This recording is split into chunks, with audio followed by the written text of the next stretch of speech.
The internet, as we know it, may be changing. As of Monday, some net neutrality rules will no longer be in effect. Net neutrality is the term for the rules that govern how internet service providers can deliver content. The FCC, headed by Chairman Ajit Pai, voted late last year to abolish the Obama-era rules. Proponents of the new rules say they will increase investment and innovation, while critics complain they will hurt startups and consumers most.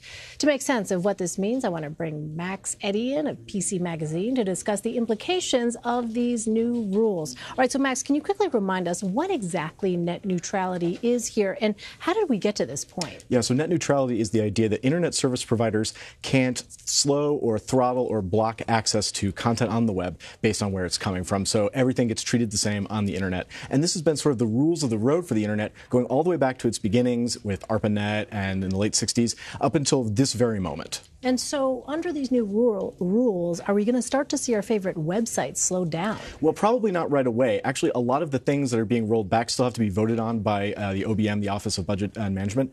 So that's going to be a little while before we see anything happen there. And all of this really goes back to the ISPs. I get asked a lot what's going to happen, and I tell them it's really depending on how greedy people are going to be. Well, so on that point, are there going to be these fast lanes, slow lanes? It means that consumers are going to have to pay more, basically, if they want to have that quick access online. So when it comes to fast lanes, that probably won't be affecting consumers. That will probably be affecting service providers like Twitter, Facebook. They're the ones that are going to have to pay to get access to those fast lanes. What might affect consumers is if ISPs move in the direction of cable packages, where you would have to pay to get access to specific sites. Right now, you pay one price and you get access to the whole internet because your ISP does not control the internet. But if the rules were to change, you might have to, say, pay 40 cents for Twitter and another $1 more for Facebook, and so on and so on. Could this actually make the internet more affordable for some people? I don't really think it would make it affordable for anyone, because the way it's set up right now, we should be trying to provide as much as possible for people, no matter what they're paying, no matter where they are. I think what this is going to do is it's going to end up passing on the cost to consumers. You might have to look at more ads because the companies that are paying for the fast lanes will have to make up that revenue somewhere. Also, we might not see the kind of innovation that's really spurred the last couple of years of growth online. If Facebook had to pay extra money to compete with Time.com or something like that, it might not have become the force that it is today. Also, under these new rules, the FCC no longer regulates the internet, but the FTC does.